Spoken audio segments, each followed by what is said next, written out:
always make sure that you're able to deliver what you're promised, right? And that's whether it's to your team or whether it's to the business and the organization. Don't overpromise, don't overreach, and don't overstretch.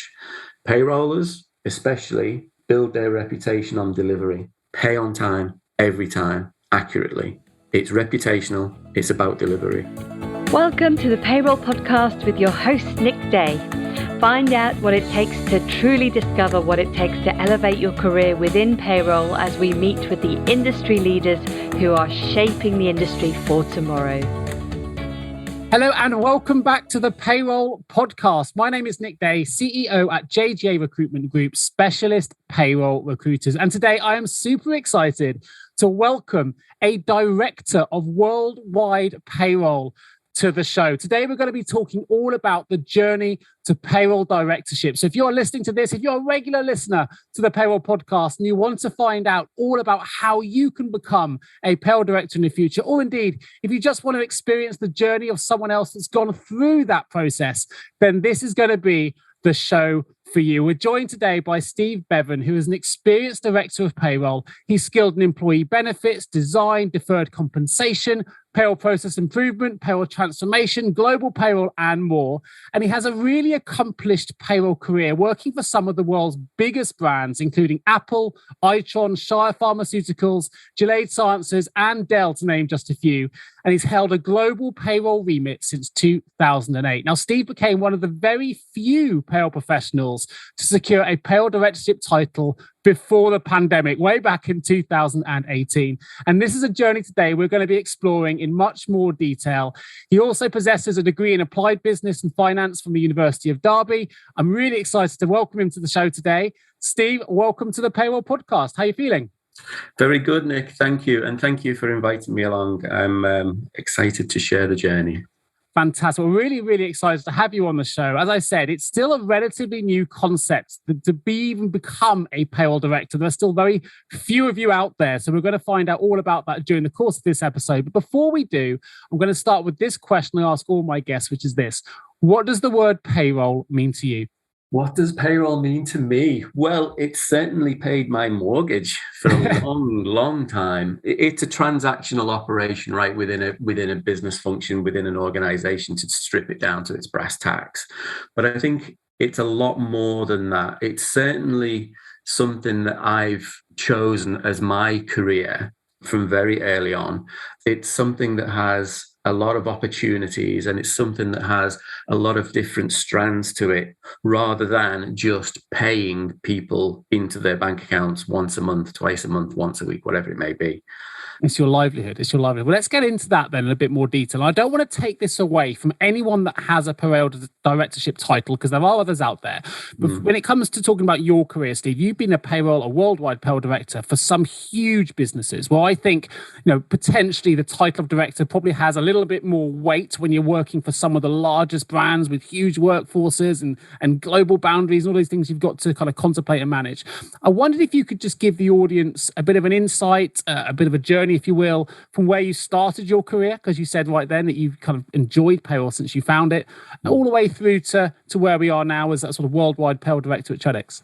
Sure. I mean, let's probably start with the dictionary definition of director, right? So one option is a person that supervises actors and other people in a film, play, or similar production. Yeah. There are some payroll people around the world who may think that's exactly what their job is, right? But that's not where we are with this role or any role that I've had. And the other one is it's the board member, right? And payroll directors aren't board members, and it's not that overseeing of business affairs. So the other definition is a person who is in charge of an activity, department, or organization. And that's where it fits, right? So just to set the scene, for me, it's a person in charge of an activity rather than a director of, right? So people have many different job roles and job names. If you're actually in charge of the activity department or something within the organization, you'll probably recognize the journey that I've been on. So initially, when I started, I came out of college, got my first sort of job in a spice factory in Runcorn in Cheshire. And when I went in there, it was a HR admin role. But one of the tasks or activities that I was given very early on was to calculate the payroll, weekly payroll at the time. It was manual. It was on an old Kalamazoo paper system. Kalamazoo, remember? Yeah, real throwback. And really, it was very maths orientated, very calculation based, which was kind of my educational background. I'd always felt very comfortable in mathematics. It was something that came really easy to me. So this was a good role for me, right? It just meant that I could sit in front of all of these sheets of paper with all of these time cards and really go through and just calculate pay. Ended in the end of the week then with me sat in a tiny little room with a tiny little window in it with lots of brown envelopes full of cash. Yes, it really was that long ago, I am ashamed to admit. But you had windows though. There are many stories of the windowless payroll office. So you started in a good environment compared to some. Exactly. So I mean, from there, I kind of became a little bit more interested as I moved roles.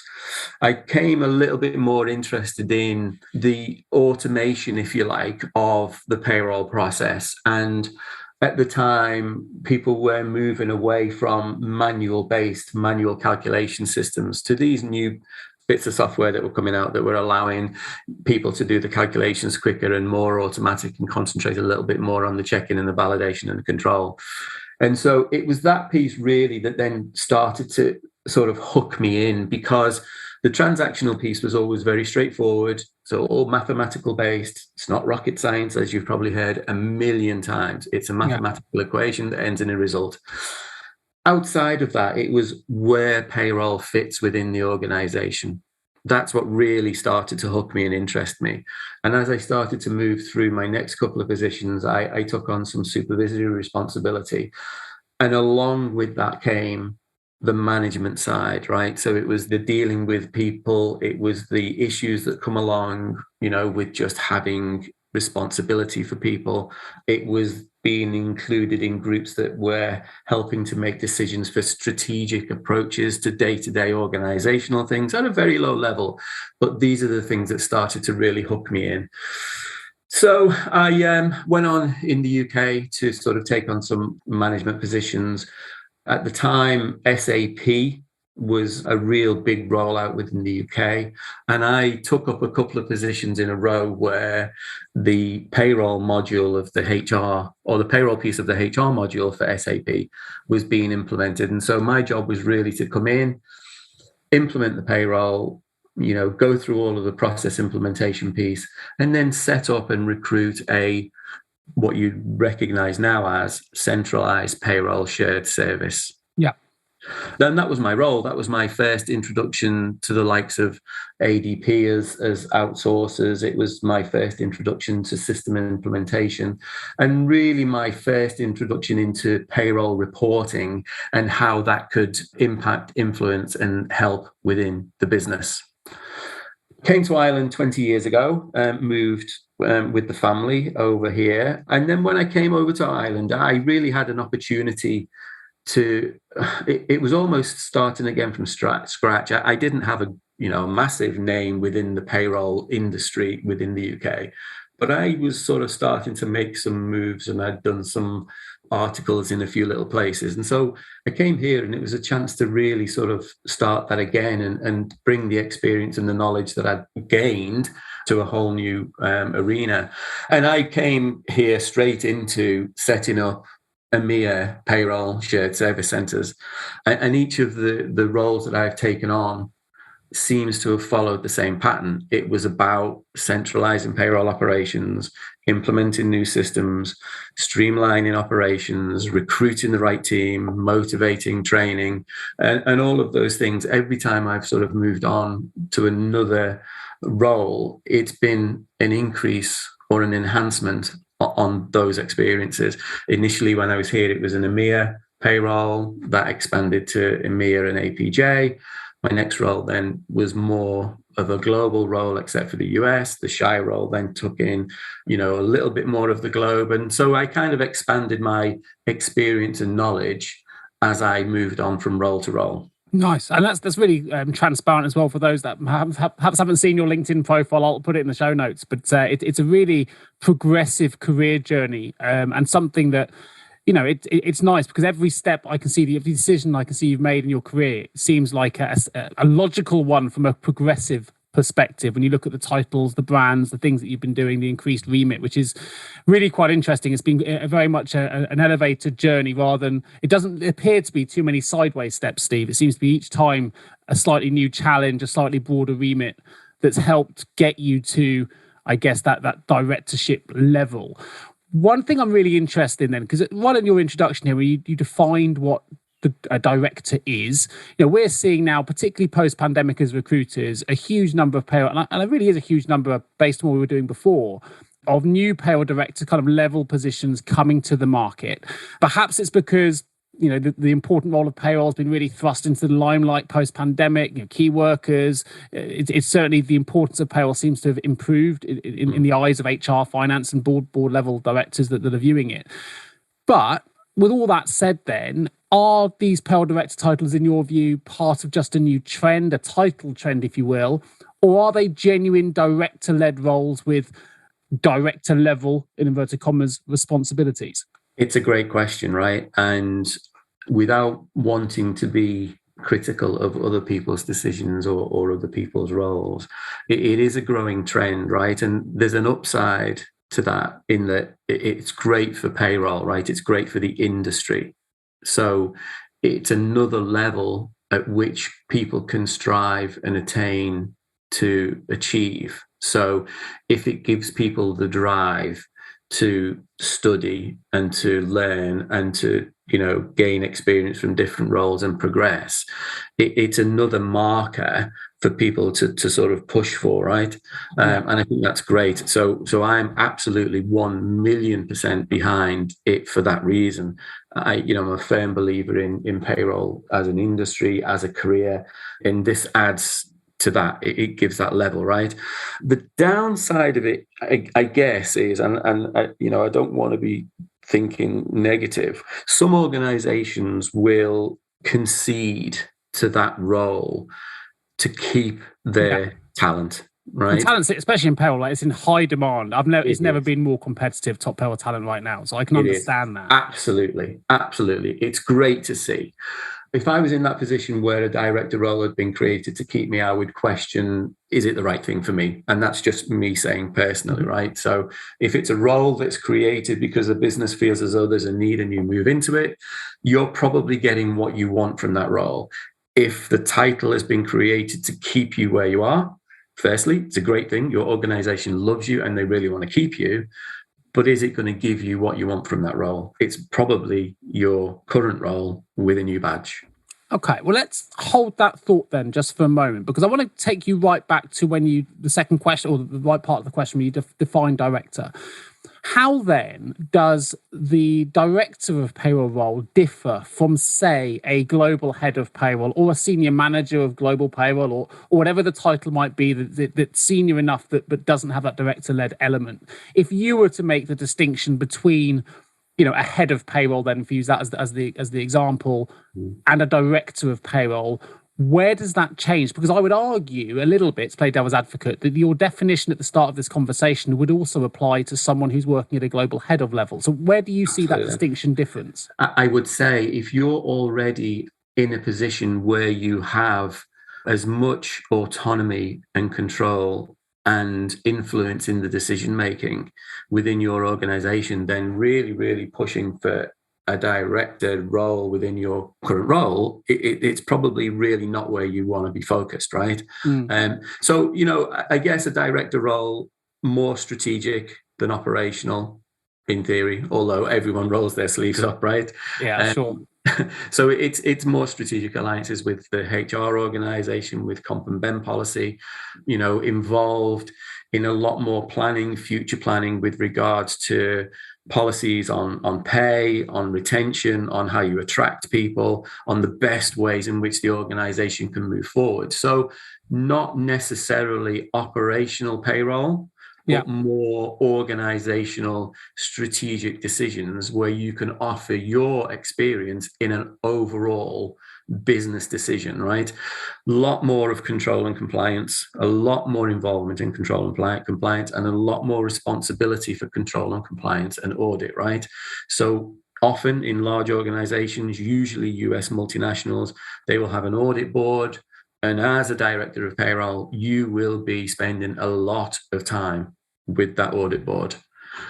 You'll also be expected to look at cost efficiencies. You'll also be expected to come up with regular process improvements, system enhancements, keeping on the wave of that payroll tide, keeping ahead of the latest discussions, making decisions about whether the latest trends are really for your organization or not, putting things in front of other directors as to where you think the direction of definitely payroll should go, but certainly HR, certainly comp and ben policy. Generally goes with the global role, but not exclusively, right? So, there are some payroll directors and some really talented payroll directors of UK payroll, for example, and they are involved in all of those things for their organizations. Yeah, so actually you just took away my next question, which was going to be on listening to what you were saying. Do you think there's more scope for a payroll professional then to reach the heights of payroll director within a global environment, bearing in mind things like the US audit element that you mentioned, or do you think it can just as easily be reached in a large domestic payroll? I guess the answer that you've given there is it can be reached in either. Maybe it is easier in global, perhaps. You will definitely have more opportunity to gain varied experience in a global role, right? But that means that if you have a UK director of payroll role, for example, you can specialize.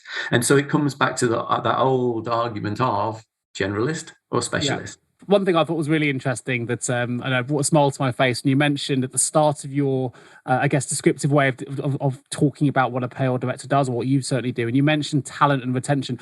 I never thought when I started working in recruitment in the world of payroll 20 years ago, that 20 years on, part of the payroll position at this level would actually involve a huge aspect of what I'm involved in on recruitment in terms of the influence that payroll can now have on the talent attraction and talent retention elements of a business. I think it was worlds apart from even being in the conversation when I started in payroll recruitment 20 years ago. And I think it's those kind of elements that really show how far payroll has come, how far the dial has been moved in terms of the influence payroll can have on business strategy, because it just wasn't in the conversation talking about linking payroll to talent and attraction 20 years ago, or certainly wasn't in the world that I was working in.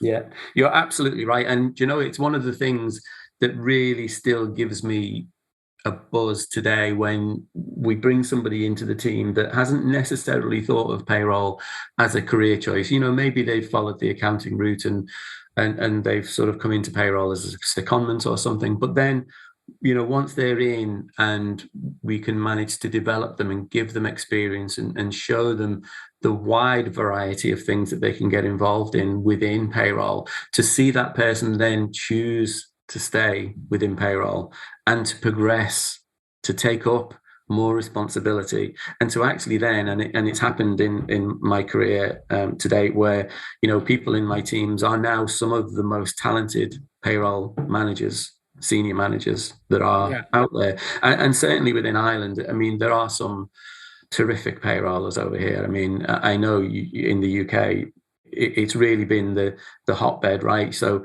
initially, the CIPP, fantastic with their education and training and their real drive to bring payroll through as a profession, right? So it's certainly for me where the talent is over in the UK, but we're catching up over here. There's a lot of people who are really interested in payroll as a career. Sure. Well, I can vouch for that as a recruiter as well. And some of the businesses that have set up operations in Ireland, we're talking about some major brands with some very, very complex payroll operations that you've got to be top of your game in order to be able to manage those kind of complex payroll functions that come with it. Something I'm interested to know about, Steve, here, you touched upon education there and the CIPP being one of those providers, an excellent provider of different courses and qualifications. And when you sort of discussed your role as director, you mentioned some elements that perhaps I hadn't considered that you're involved in, the strategic elements, the audit side of things. But you didn't mention too much around staff management elements. And maybe that's because, you would associate that with the manager. But I think at the moment, it's very difficult for many payroll professionals to get to the top of the profession without a path through the leadership journey? Because I think payroll people often are elevated due to their expertise in the world of payroll, and that's absolutely right. That's the reason they should be elevated. But actually, leadership is a very separate skill that sometimes is overlooked. Payroll professionals are expected to be great leaders when they are promoted into managerial, heads of, or director level positions, but actually have never really had the formal training or coaching to understand what a great leader can do or should do. In your experience, where have you gained your leadership skills from? Is there a pathway, do you think, that people could adopt to improve their leadership skills? And in fact, I would argue that there is, but I don't want to sort of lead you with this answer. Do you think there's a gap in the market at the minute, or a shortage of leadership coaching specific, sort of taking the payroll element out of the way, but actually payroll professionals embarking on leadership-led courses that can really develop those skills within a profession, or are they actually not needed in the world of payroll at the moment? No, they're absolutely needed, and they're needed in every aspect of the organization, right? And I think I've been very fortunate over the years to have been given the opportunity to attend a lot of training that has, enhanced or brought through that sort of knowledge and those skills, right? It's absolutely something. If anyone is intending on any journey where they're going to take on, responsibility, or they're going to have a team to run, you really, really need to understand not only the psychology of running a team and what motivates, you need to understand the psychology of what motivates you, right? And really what your intentions are, because you could be the biggest leader in the world, but if your intentions are bad, you ain't going to have the best team, right? Yeah. So you can really, there's a difference between pushing ahead and driving through a storm and bringing people along with you. And to really understand that, you have to understand your own motivations. And there's a lot of courses I went on early on, and just thinking back now, there was one, I think it was called the Pacific Institute or something, that really helped me to understand what are the things that I can control, what are the things that I can define, and what are those things that are outside of my control, really, that I can perhaps influence, but really can't do an awful lot about them. So the things I should be concentrating on are the things that I can control, and the things that I can really, really closely influence, right? And I think that sort of approach, when I've recruited, when I've built teams, when I've tried to train people and bring them through, I've tried to give them that same appreciation. Concentrate on the things you can control. Don't worry about the things you can't control, and try to influence the things you can influence. And I think by doing that, you enable a team of doers, right? And in payroll, you really need a team of doers. Yeah, I imagine that. It's just an interesting piece for me. I mean, for those who may or may not be familiar, I'll plug it for a moment. I think I've done that before, but I've got a separate show called the HR L&D podcast. And the reason I mention that is I would say probably 1 in 3 of the guests I have on that show are, renowned leadership experts. They're not necessarily HR professionals, but they are TEDx talkers, published authors. I'm thinking of Stephen Covey, Scott Miller, Tim Spiker, those kind of individuals that are real leadership experts. And it's kind of a discipline within the world of HR that's really well respected and understood. And in order to get to the top of the game in the world of HR, you need to have those leadership skills really honed. And that's something we talk about all the time on my other podcasts. And yet in payroll, we don't talk about it as much. It's more compliance-led, and I can understand the reasons why, but actually it's something that, as you mentioned, it absolutely shouldn't be overlooked. Certainly, if people want to find out more about those principles, check out the other shows. There's some great talkers on there, and you can pick up some hints and tips. But I agree. I think it's something that people should really consider if they are really passionate about moving their career through.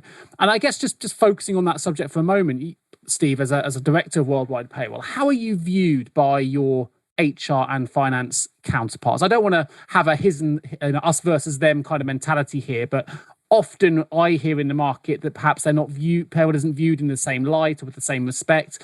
But working at the level that you do, when you're liaising and collaborating, which is so important, collaboration, particularly at the more senior, you go up the spectrum, that collaborative piece becomes even more important. How well are you seen? How much do you collaborate with your HR directors, your finance directors, and what's that relationship like in your experience? My experience so far is pretty good, right? I think sometimes I get the feeling as though, I'm the fun police, right? Because I'm the guy who's coming along and saying, oh, look, we can't go giving those guys that. I understand you want to reward them doing that, but we really have to think about this, and you can't do this in that country. So yeah, I'm definitely the fun police sometimes, right? But then it's really good when you can have conversations about specific groups of people within an organization or specific groups of people within a country, without sort of going too much into the detail. But there are some countries around the world right now that are really struggling with mega high inflation rates, right? So it's to be involved in conversations around how, as a business, strategically, we can do things better that help people in that situation. As an organization, what can we do? What realistically can we do? What legally can we do? But it's all aimed about making our employees' experience and life a good thing and improving it and making improvements, right? And that's the real niche for me. That's the thing that really excites me. That's the thing that, for me, elevates this position, I guess, above that lower level of payroll lead, payroll manager, right? Yeah. That's generally the type of discussion that I would not have been involved in before. Have you ever asked yourself, how can I recruit payroll staff effectively? Please don't give up on your recruitment project just yet. Here at JGA Payroll Recruitment, we appreciate the difficulties associated with attracting, recruiting, and retaining top payroll talent. We also understand just how costly a poor payroll hire can be.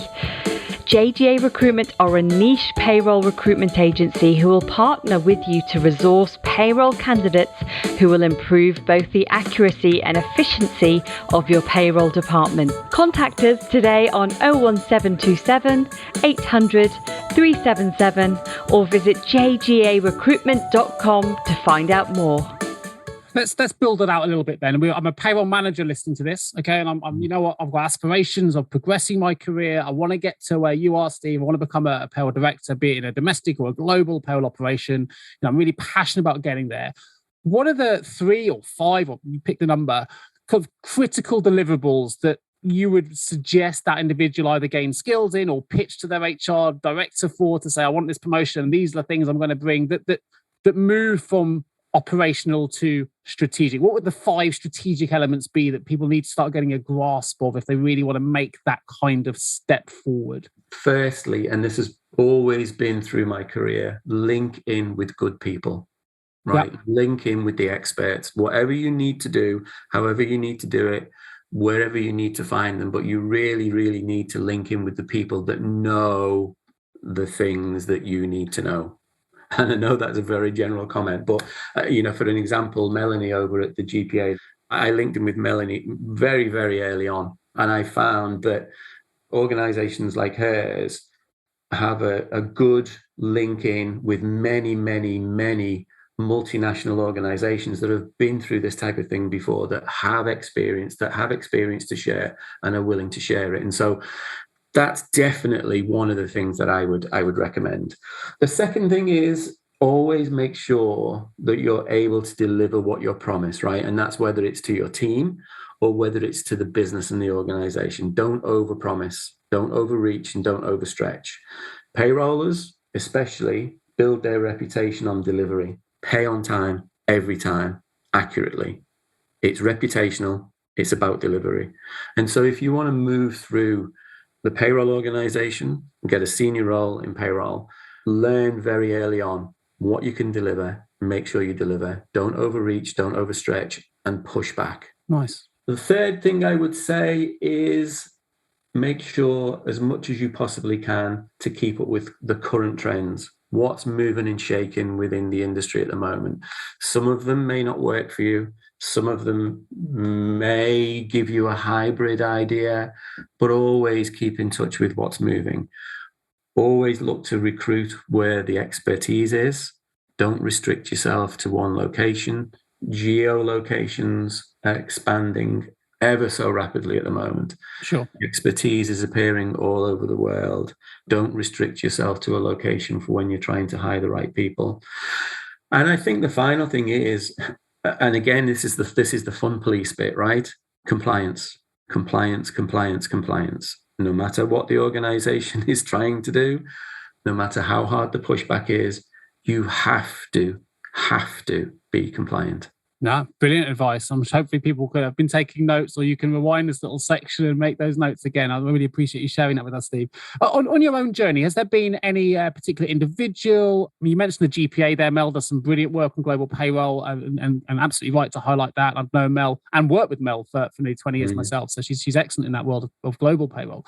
But has there been a particular individual, reference material, course, I don't know, saying perhaps, that's really motivated you or inspired you on your own journey, that actually when you look back on it, you go, you know what, that was kind of either the turning point or the bit that kept me going when times are bad, whatever it might be, something perhaps you'd like to share with the listeners that's really inspired you during your career today? Yeah, I think the one thing that I always say to my teams, right, always, and it's something that I had said to me very, very early on, right, it's don't be part of the problem, be part of the solution. Nice. That's it. It's a very, very short mantra, but absolutely for me encapsulates everything. Don't be an obstacle. Don't get in the way. You know, we're not always here to say yes, but we're definitely not here to always say no. So if you keep that in mind, if you have that attitude, if you work every day with that, you know, as your mantra, you're gonna achieve an awful lot of what you set out to achieve simply by making sure that you're that person that is part of the solution and not part of the problem. Brilliant. I mean, I love mantras. Those that listen to these shows or the HR&D podcast will know I absolutely love mantras. So I'm really glad I asked that question. You shared that with you. Mine's always been, you know, it's not about waiting for the storms to pass, but learning to dance in the rain. In the world of recruitment, it's such a relevant one because you can get caught in the rain very, very often. You've got to be able to dance in it sometimes. But I think what you've mentioned there in the world of payroll, absolutely apt, correct, and great to hear that that's something that's inspired not just you, but the teams that you've managed and inspired and motivated along the way as well. So I guess something that this leaves me with asking you, Steve, is with all the things that you've seen along your very accomplished career, but also the pandemic has moved things on and accelerated the world of payroll, accelerated the world of business and the world of work quicker than anyone really anticipated. We've gone to remote working, and obviously global boundaries have been removed to a certain degree when it comes to recruitment and all those different things. What do you think the future of payroll looks like? And you can answer this either and or the industry as a whole, whether it's the future of payroll directors, and I'll let you take your own interpretation of the question, but where do you see the future of payroll? Yeah, wow, what a couple of years that was, right? Yeah, indeed. Who would have thought that 2 years ago I would have been convinced that I could have a team of, 12, 15 payrollers all remotely sat at home, operating payrolls, hitting deadlines, smashing KPIs for 2 years, and the world changed and we had to react. Yeah. And your processes, your ability to flex, your controls all allow that to happen. So it's put the groundwork in, get your SOWs written, get your processes written, get your controls in place, get your checks in place, and you can then be adaptable and flexible for anything that will come along, right? Like the pandemic. Where's payroll going? If I had a time machine and went back 10 years, I would probably be saying exactly the same thing as I'm going to say to you now. We set out about 10 years ago as a group of payrollers to try and find that golden unicorn. And that is a vendor that can provide 100% accurate, on time, fully supported payroll across the globe. Yeah, it's still out there. There are a lot of great providers who are doing a lot of great things, but they don't have all of the boxes ticked. Some have got a great product, not great customer service. Some have got a great customer service, not a great product. Not a worldwide spread. Not great performance in some countries, great performance in others. So that's got to improve, right? That would be my wish for the next 10 years. I don't know if it's possible. I really don't know if it's possible. And so then the payroll industry has to make a decision as to whether one global vendor, two global vendors, three global vendors is the right way to go, how to handle those, how to manage them, how to get the best value because you're splitting your volume. I have seen some very interesting things lately about moving away from the model that a lot of vendors use at the moment, where they use, in-country practitioners I've seen some very, very interesting things around SaaS and payroll software in the cloud. I'm intrigued more than excited at the moment to see where we go, right? You're never going to get away from having to be well trained. You're never going to get away from having to recruit well and keep people up to date and keep up to date with legislation. You're never going to move away from having to have a great control environment. But the way in which you process your payroll, the speed at which you can deliver, the way that you can make your employees' payslip customer experience much better, I think these are all things we need to investigate. We need to look at. We need to look at new ways of doing things. And so, yeah, I'm cautiously optimistic about some of the things that I've seen. Yeah. Who knows? Well, I think it's really interesting. I mean, you're not the first to mention that amber nectar, if you will, for the world of global payroll. So that, you know, you're certainly not alone in wanting and wishing for that perfect solution. A couple of things I'm going to pick up on that you mentioned. You speak very eloquently about the world of payroll, Steve, which is great and really good, hopefully, for those listening.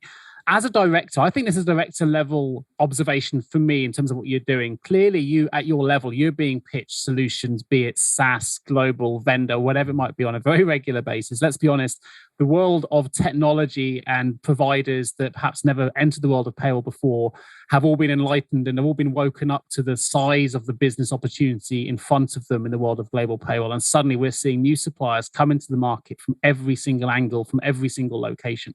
That's exciting. Some of these solutions will be brilliant. Some won't work. Some will be overlooked, underinvested, and whatever it might be.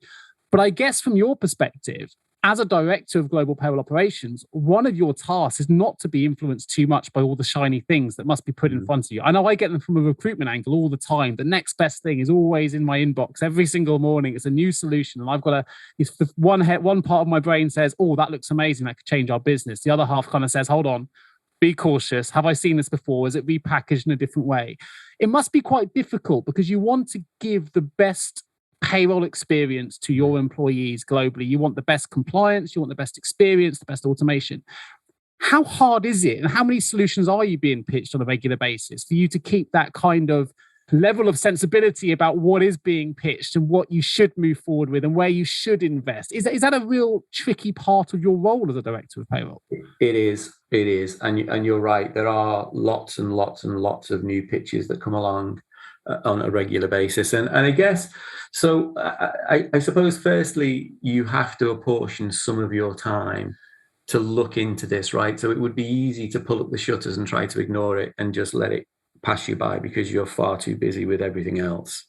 But I think for me, I have to spend some time looking at what's out there. I have to spend some time in investigating these bright new shiny things. They might be very easily rejected. They might not form part of a whole solution for me, and I'm looking for whole solutions, right? So if something new and shiny comes along that's a bolt-on or a sit over something that I already have, doesn't really necessarily interest me, to be perfectly honest with you. But I think I've got to get out there. I've got to get to exhibitions. I've got to get to see organizations on these stands. When you go to these exhibitions that are promoting something new, talk about it. And just, I think what it does is it sort of opens your eyes to the options that might be available within the system that you currently have, right? Because I can tell you now, as much as I try to utilize what we currently use within this organization, I bet we're not using 70% of its capacity, right? And so I'd be surprised if, even going back and talking to our own vendor currently about what I want and what I want to see, doesn't bring some new innovation. So it's always keep that option open as well. Spend some time, get round the trade shows, look at me, and speak to these people, right? Speak to the guys that are out there. You know, one of the people that I made contact with, and here's me name dropping again, right? I met very, very early on in my career, Wendy Murhead, who's at Ceridian now, right? Yeah, she's a superstar. I know. Unbelievable, right? And when you said earlier on, you know, who's sort of influenced your career, Wendy's definitely one of those, right? Firstly, with her attitude and the way she just sort of is so positive, but also she's one of these people that will not try to sell you a donkey, right? If it's not for you, it's not for you. And that's the type of approach that I will always move towards, right? If you have a conversation with somebody, if you explain your business needs and your business requirements, if you set out your portfolio and how your payroll currently runs, if they stop you halfway through and go, you know what, Steve, it's really lovely meeting you, let's keep in touch, but this isn't for you, then I think that's important too, right? And so the industry has to take a little bit of responsibility for that. Yes, it's great to fire loads of new products into my inbox every week, but you also have to say, perhaps this isn't for you, and move on, right? And so it's easier for people in a decision-making role if people don't keep trying to kick down the door, and you probably get a lot more respect for it as well, to be honest. Yeah, no, I agree. And actually, you mentioned, you do need to keep your mind open, because otherwise you get caught behind. Suddenly the industry's moved on ahead of you. You haven't kept your eyes or your mind open to what is going on in the market. And suddenly your department is, especially with the pace that payroll is changing at the minute, you suddenly find yourselves caught behind. I always like there's a saying, we're talking about mantras earlier, as if you're a seedling, which says, they tried to bury me, but didn't realize I was a seed. And it's one of those things where if you can try and bury things, but actually they grow, and suddenly you're behind the curve if you're not really reflective and understanding what is being pitched. Doesn't mean you have to take everything on, of course, but certainly in the world of recruitment, I think it's very, very similar. If I don't at least give it the time of day to explore some of these new solutions, then I'll never really know what the market is doing. So it's and sometimes it can be quite an exciting journey to actually explore some of these solutions that are out there. The other last couple of points, Steve, if I may, that you just picked up on in your last sort of closing talk there about the way you see the future. One was really interesting to me is I had a couple of other guests on the show. Someone mentioned to me in my talks that actually we always talk about the big red button in payroll being this kind of mystical thing where people that don't understand it think that's all we do to process payroll. And it's a real frustration for payroll professionals that they're linked with this kind of imaginary big red button that we're going to sort of put out in the market. And yet, interestingly, a payroll professional said to me, actually, Nick, we shouldn't be scared of it, because surely that's where we want to get to. Surely the perfect payroll solution in the future is where we can just press a button and everything is done, everything's automated, so we can focus on the strategic elements while a big red button does everything else. We're just not there yet. So we shouldn't be fearful of it. We should embrace that as being the future of payroll, because if we get there, then we can really elevate ourselves strategically. I just wanted to see where you are on that kind of field of thinking, really, in the world of automation, which you must have seen shift significantly. How do you see the future from an automotive point of view? Yeah, that's absolutely the right answer. It is absolutely the right answer. I don't mind people thinking I just press a big red button one day a month. That's fine. If it's only that easy, then I'd be more than happy. And I said earlier, in my very early days about doing manual calculations, right? Essentially, the payroll process is a mathematical equation. So you've got some rules in there, you've got some regulations in there, but essentially that's what it is. And if we can automate it to the extent that we're not spending thousands and thousands and thousands of man hours a year checking data, bringing manual data in, entering manual data into spreadsheets, then we will be moving the profession on light years. I still go into the team now every now and again and see masses and masses and masses of paper on the table. And it just frustrates me, because we're back to manual. And the more we can automate it and get rid of those things, single touch is the way to go.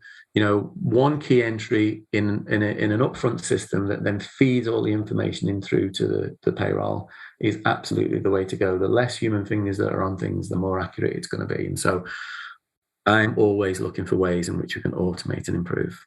Amazing. Well, I think that's a brilliant way, if you don't mind, Steve. So I'll close the main questions of the show. I'm going to open the vault, though, which are 3 short, sharp questions for you before we close the show completely. Entering the vault. One piece of advice you would give to someone working in payroll right now? Don't hide anything. If you make a mistake, get to your boss before somebody else does. Own it. Love it. Okay. Question 2. If you had the power of foresight and you could change the entire payroll industry with one action or improvement, what would that action or improvement be? I would make sure that payrollers, wherever they are paid correctly for the work that they do. Amazing. And last but not least, if payroll was a song, what song would it be and why? My Way. Frank Sinatra. My Way. Brilliant. I know you're so quick off the mark with that as well. God, that was brilliant. Straight off the bat. I know you've thought of that before. It just came straight off. I like that. It's a brilliant answer. My Way. Excellent. Well, listen, Steve Bevan, obviously Director of Worldwide Payroll at Trellix. Thank you ever so much for joining me today on the Payroll Podcast. It's been a real pleasure to have you on the show. I know I've asked you several times to come on. It's great to have you on the show. I've been really excited to talk about your journey into the world of payroll at director level. You've got a fantastic career. It's been really, really wonderful for you to share your experiences with the audience today. So thank you ever so much. And of course, if you are a payroll leader listening to this podcast and you have a payroll-related vacancy and you would love some specialist payroll recruitment support, then please do get in touch with either myself or any of my wonderful team. You can contact us at www.jgarecruitment.com, and my personal contact details will be in the show notes, along with Steve Bevan's LinkedIn profile, a link to Trellix if you're interested in finding out more about what they do, which is all about the future of cybersecurity. And of course, I'll put a link in there as well to my other show, the HR L&D podcast, for anyone that is interested in some of the leadership principles that we cover on that podcast as well. But Steve, Bevan, thank you ever so much for joining me today. It's been an absolute pleasure. Thank you, Nick. It's been a pleasure. Thank you so much for tuning into the Payroll Podcast with Nick Day of JGA Recruitment. If you need help with a current payroll vacancy, then please get in touch with Nick and his team. All contact details can be found in the episode notes. In the meantime, to make sure you never miss a future episode, please subscribe to the show through any of your favorite podcast channels. Till next time.